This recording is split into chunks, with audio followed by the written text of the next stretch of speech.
Hi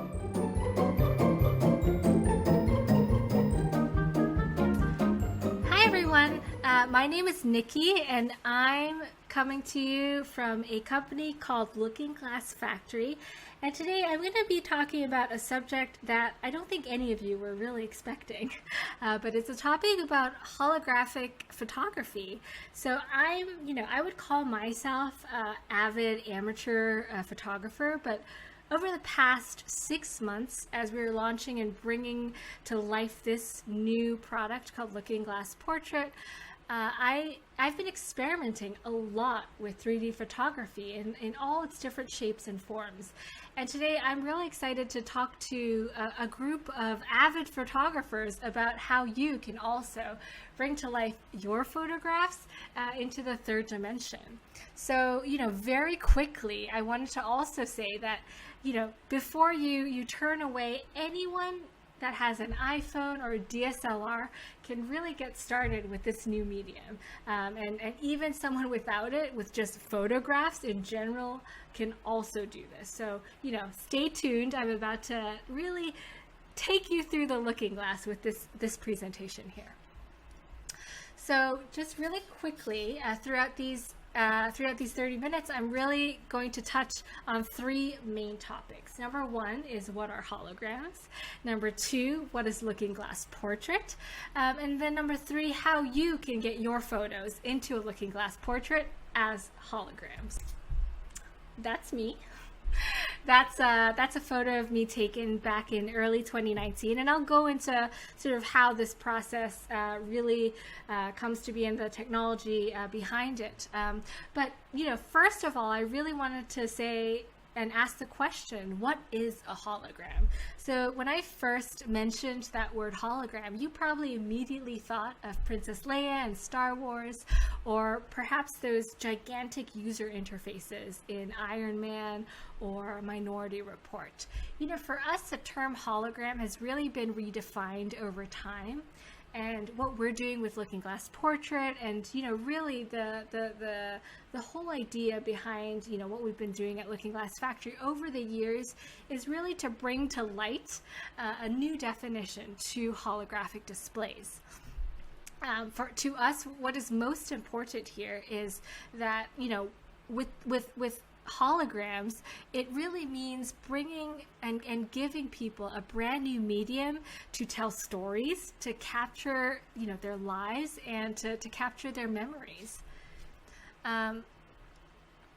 This is a very short clip that I hope can at the very least demonstrate what's happening. And I think what's been hardest in these times and this presentation especially is that we've been trying to tell people about 3D displays and holographic displays through a traditional 2D medium, through me on a webcam on a rectangle, presenting to you in 2 dimensions. So what I hope to do with this short clip here is to explain the technology and the underlying technology behind Looking Glass Portrait.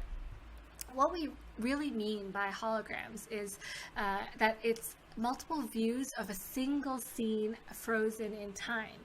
So as you see here from this clip demonstrates is that there's one person who happens to be our co-founder. He's staying still in a single place, and there's a camera that's capturing basically 45 frames of him in one scene.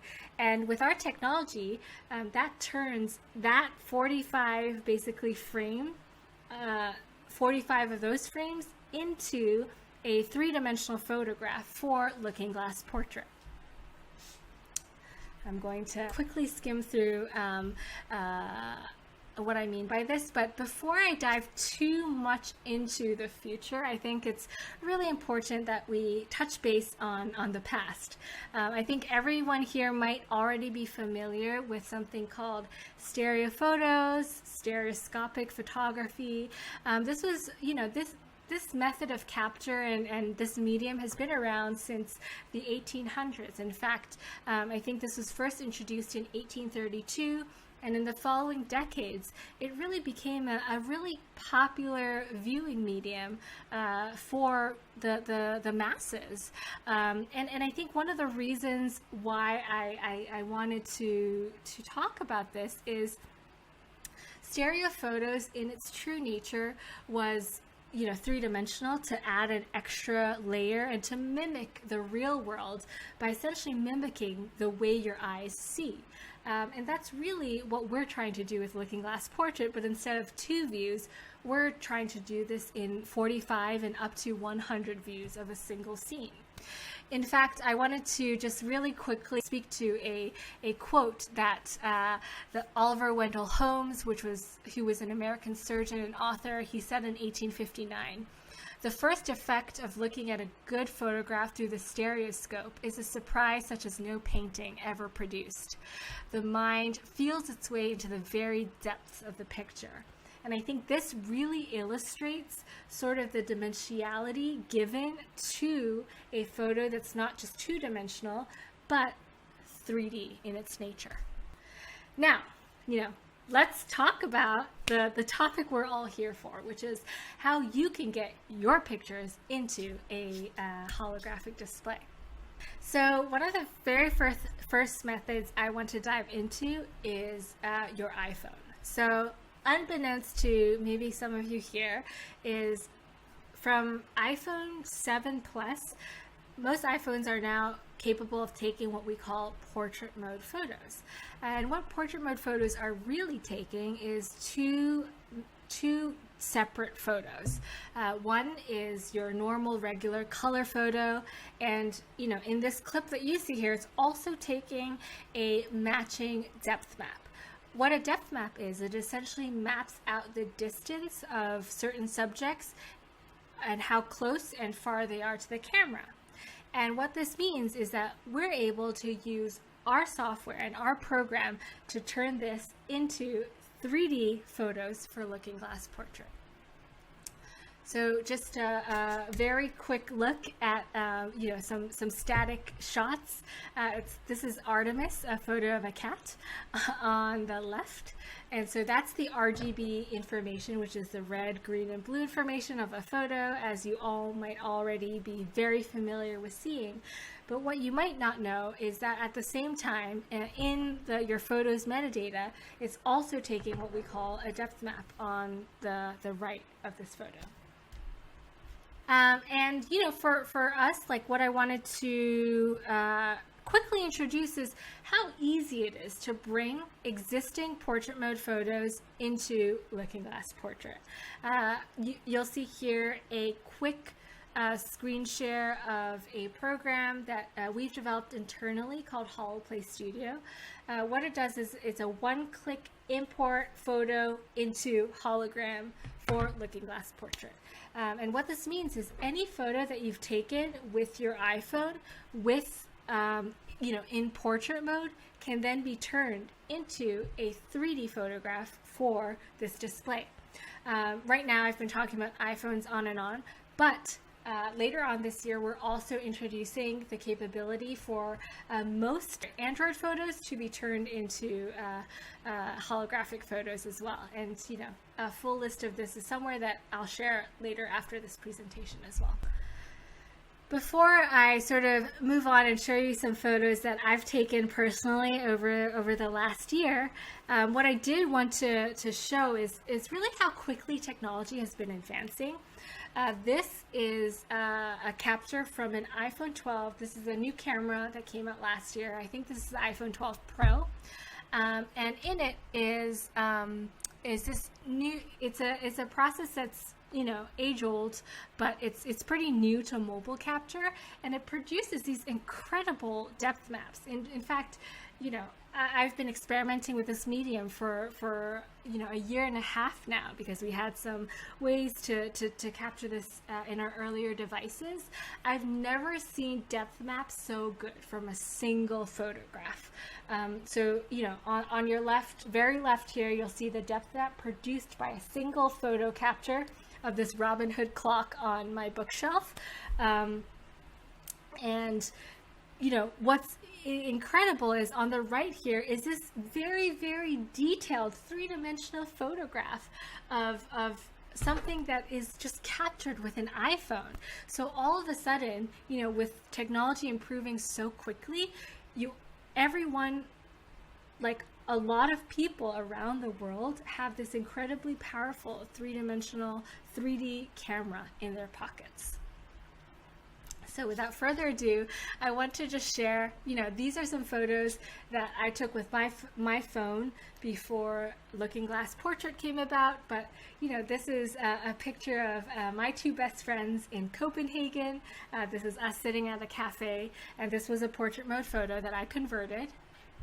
And then this is a photo of me and my family, my mom and dad, in Hong Kong. Also, just simply snapped with my iPhone portrait mode photo straight into holographic display. So now on to something that I think most of the people in the audience will be quite familiar with when they see this photo.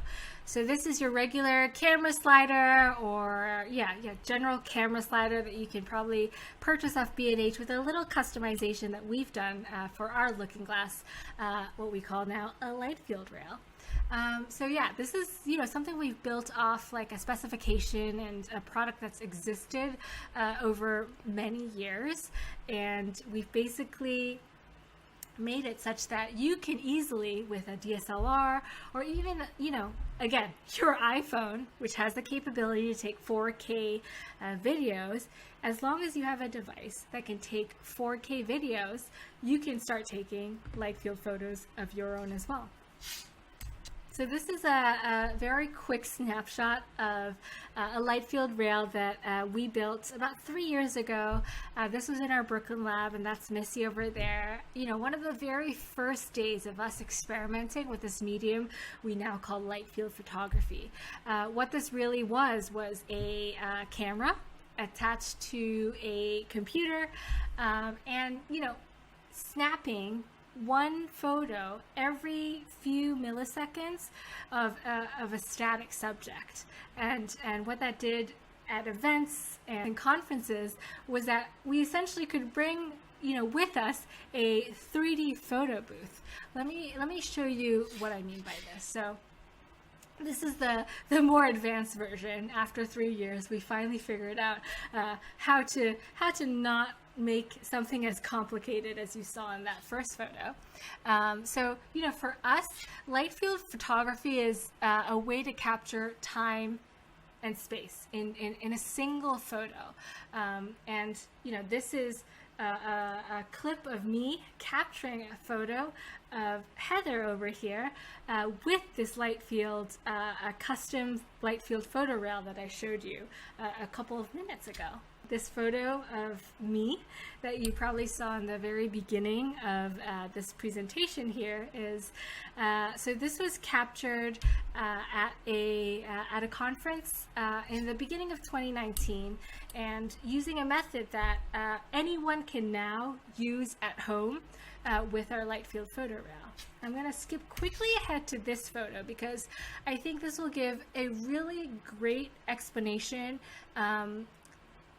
of what the camera sees as it's moving along the rail.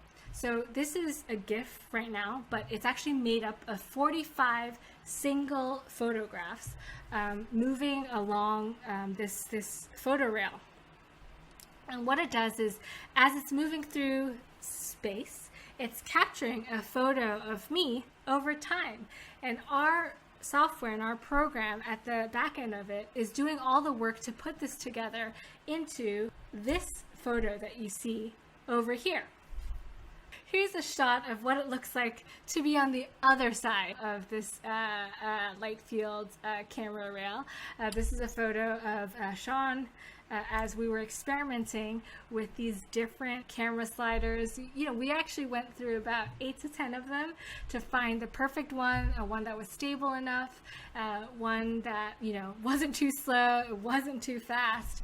And so this is an example of how now easy it is that you can transport basically a very high quality capture rig that's you know, I think more familiar to most people here in this audience is how you can take this around and really start capturing some exceptional, high quality holographic photos. And before moving on to the very last method of capture and photography and turning this into hologram photos, I want to share with you all why this is like particularly exciting. You know, being a member of Looking Glass Factory, I obviously brought holograms into my very own celebration. So these are some photos that I took at my own wedding. This is my sister-in-law and brother-in-law. And I think what's most exciting about this technology is that, you know, all of a sudden, beyond just having, you know, memories of my wedding in 2 dimensions, I can actually have them in 3 dimensions as well. So this is a photo that was taken, I think, in the summer of 2019. And then this is likewise a photo of my best friend. And you know, the ability to have these memories saved and captured in 3D is really, like, it's special. And I'm really excited to introduce this medium to you all and really see what photos come out of you know, the next few years, because I truly think that, you know, now in the coming few years, I think places like Shutterstock and iStock, I think we're not just going to see 2D photos anymore. I think we're going to actually see and be able to purchase stock photos of 3-dimensional photographs as well.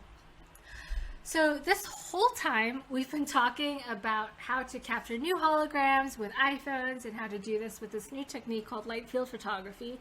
But what we haven't talked about, and I think is one of the most exciting ways to get photos into and turning them into holograms, is how to convert 2D photos into 3D ones. And so here on the very right is where we're starting off with, is a very, very old photo from the 40s. This is actually a photo of our founder and CEO's grandfather. And, you know, obviously take one look at this photo and you're like, that's obviously, you know, just a regular photo, and like, how on earth could I possibly turn this into a hologram? Well, the answer is we can help you. One of the things that earlier this year that we announced is this cloud-based service that can convert existing photographs into 3D. What this means is all of a sudden, you know, millions and millions of photos that have always been, you know, in just 1 dimension can suddenly be pulled into the 3rd dimension. This is, you know, I can't even explain to you how many photos I started converting once I learned about this process. But, you know, all the photos that were in my grandma's drawer from her childhood, all the photos that I took on trips when I was 12 or 15 when iPhones weren't around, all of a sudden I've been able to turn these photos into holograms for my Looking Glass portrait. So very quickly you can see that very same photo as a hologram for this holographic display. There's clearly depth in this photograph, and, you know, for me it really adds a special, like, dimension to existing photographs.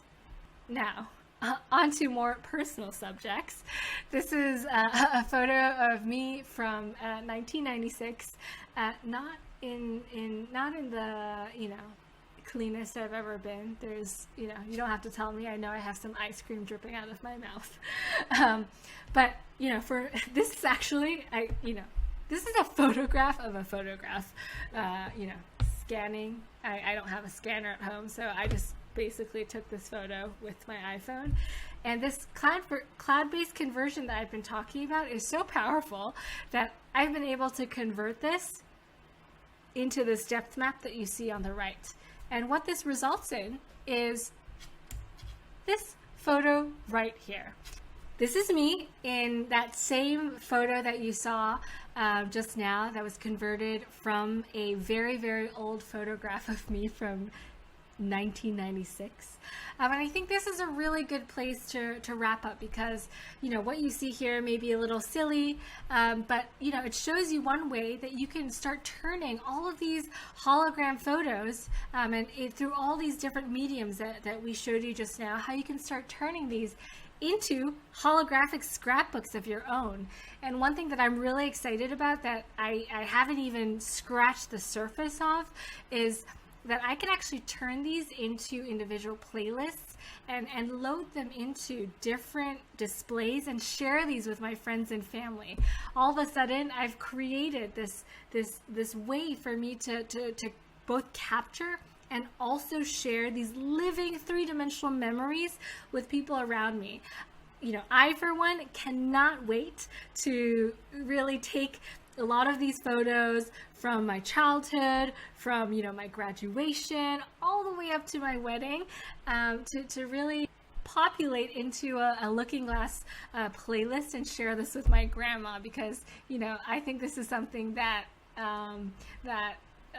it is just so new and novel and for me, I can't wait for everyone here to start exploring this new medium with us. So, if you have any questions at all, there will be a Q&A after this, but feel free to join us on our Discord or drop us a question and write us via email. I can't wait for you to join a universe of people who are really interested in this new medium and really excited about capturing this new future with all of you here.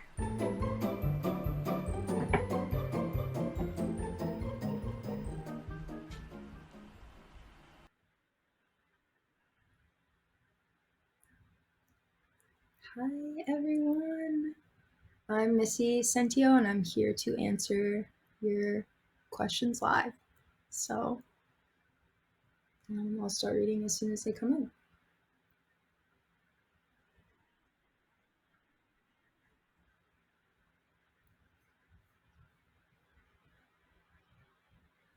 Let me see.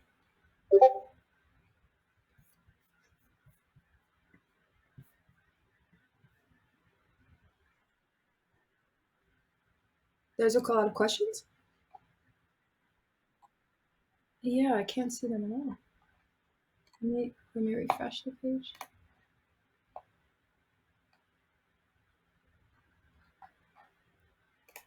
I see the questions. Sorry, guys. Okay, I'm scrolling up. Can the display go through a slideshow of photos? That's a good question, Andy. It can. In our software Helplay Studio, which I believe Nikki went over in her demo, you can bring in a series of photos and even adjust the time that they play and have them run on the Looking Glass Portrait in standalone. So not attached to a computer, and you can create your own slideshow, basically. That was a long answer for yes to that answer.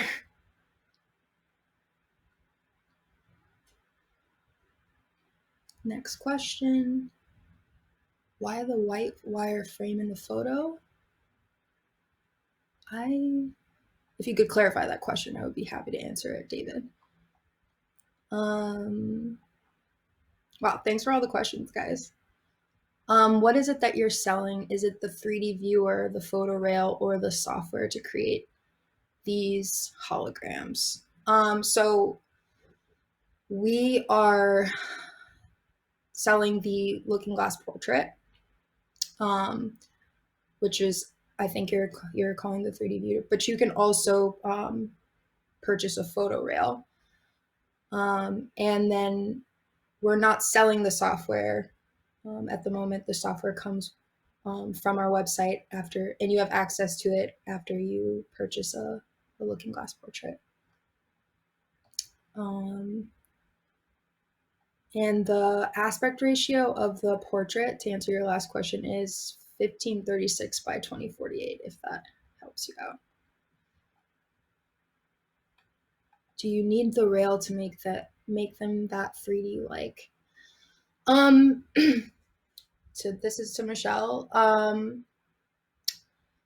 So the rail is just one of the ways that you can bring in photography and make it 3D. You can it's just a very easy way to have a setup so that you can take the 45 shots, but you don't necessarily need that rail in order to take 45 shots of a scene that you want to create into a hologram. Yeah, I know people that have used drones that have done it handheld themselves.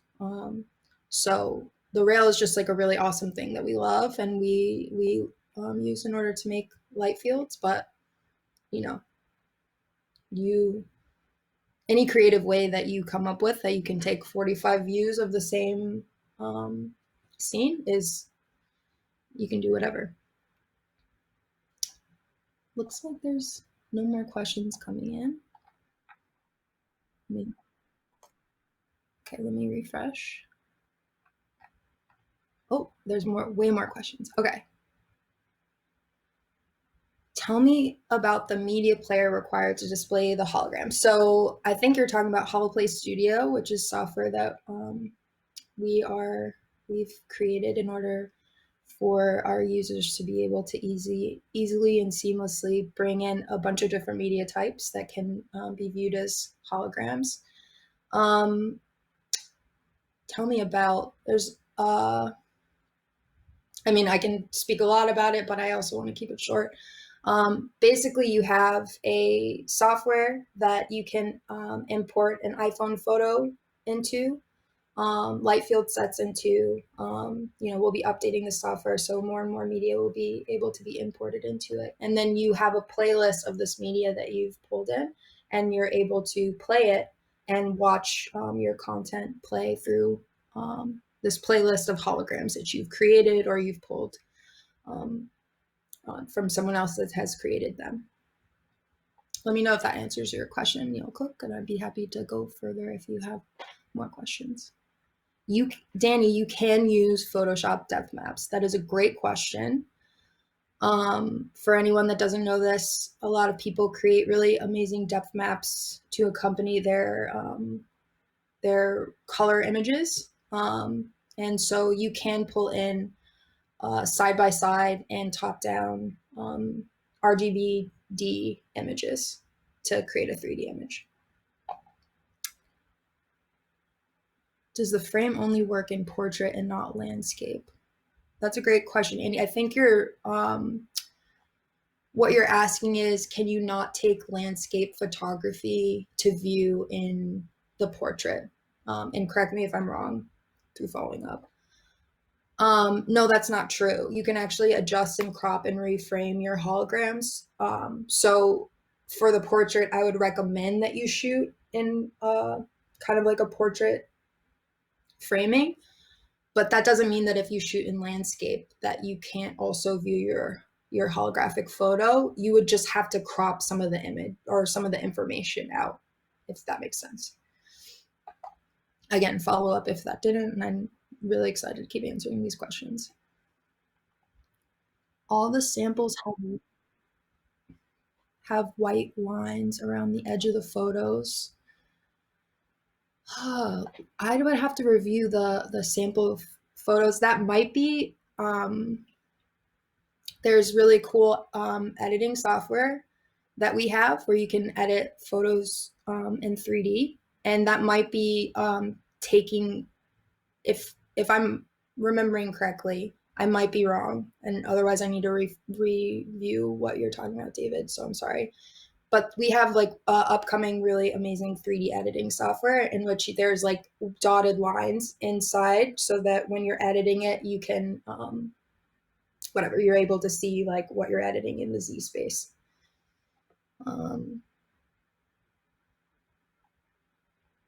Neil, you said, sorry by media player, I mean the display, the looking glass. Okay, so let me go scroll up to your previous question. Maybe tell me about the media player required to display the hologram. And by media player, I mean the display the Looking Glass. So the Looking Glass portrait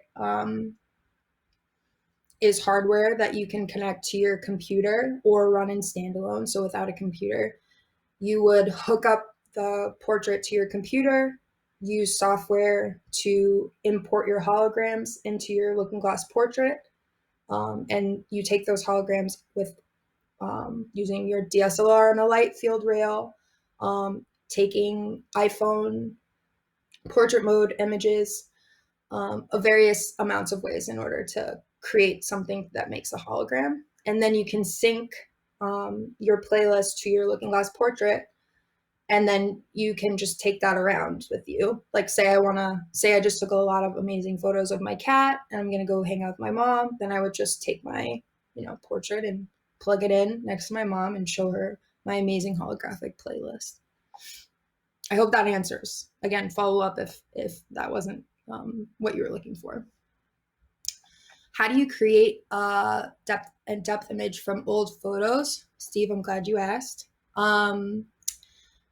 We have software that I think Nikki went over it, and it basically converts 2D images to have a depth map.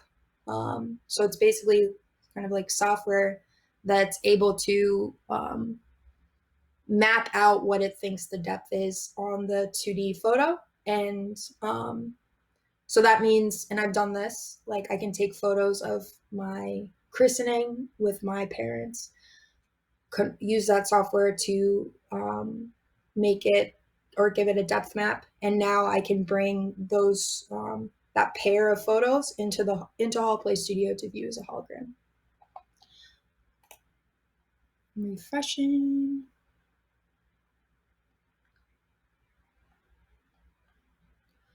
Oh, okay, David, I understand what you're saying. You're asking about on the hardware, not inside of the actual display. Why is there a white line that frames it? That is, adjustable. You can turn that off. Some people really like to have the Looking Glass display lit up and illuminated. Some people like that to be dimmer, and sometimes people don't like that at all. So that's adjustable on the actual portrait. To Laura, when the 45 shots are being taken on the rail, how important is it that the subject stays still? That's a great question. And that also, for me, at least in my humble opinion, can become like a stylistic choice. Definitely if you want a very polished,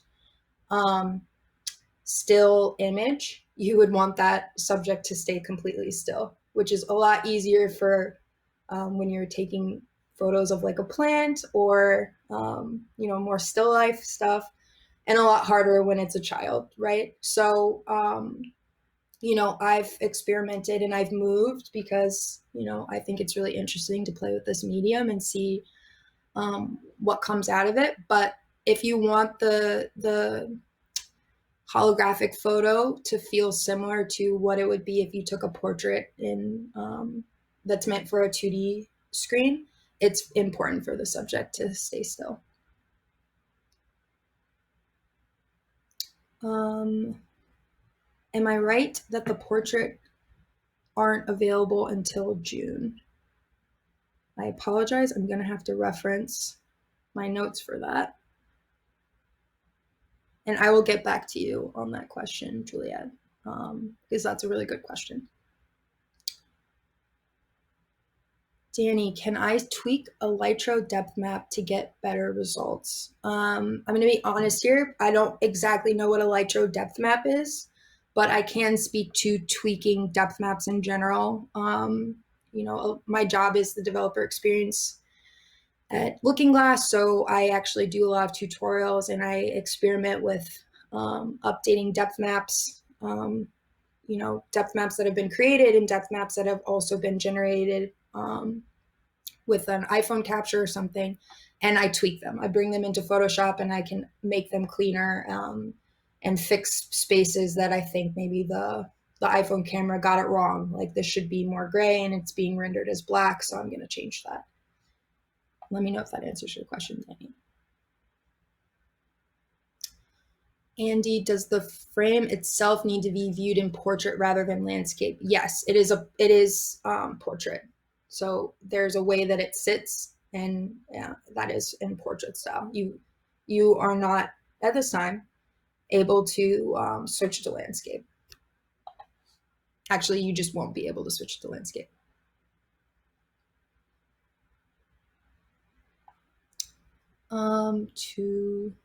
You guys are having a discussion about the white surrounding the frame. I love that. I'm a little nervous about all the questions, but I'm excited because it seems like everyone's really excited about this too. Can the looking glass view stereo images, or do they need conversion in HoloPlay Studio?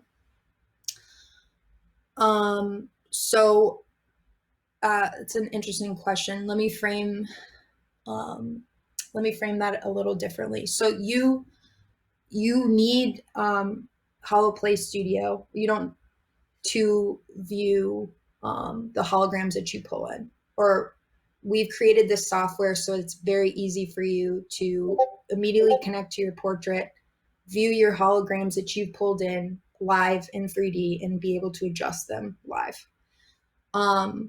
So we will be supporting stereo images, so stereo pairs that you can just pull into HoloPlay Studio and view into the Looking Glass portrait. I think that answers your question.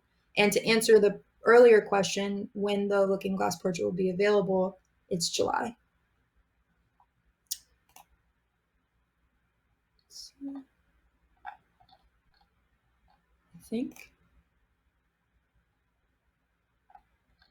You're welcome, Danny. Also, if anyone has more questions, let me know.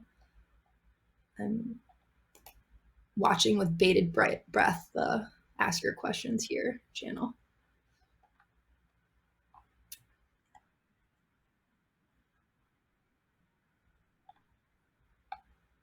Okay, great. And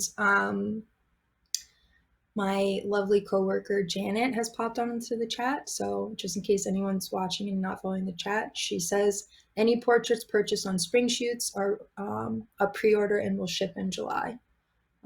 So you can order your portrait on the marketplace and hopefully join our holographic community where we're just experimenting and freaking out about being able to see stuff in true 3D.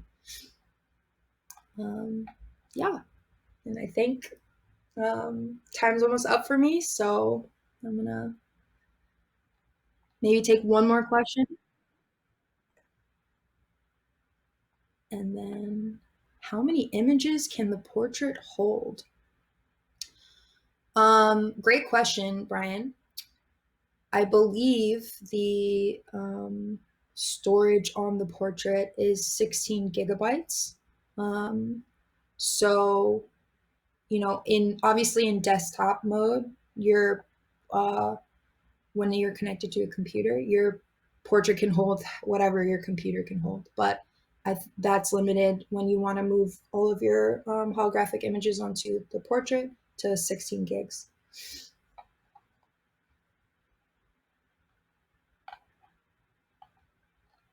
Okay.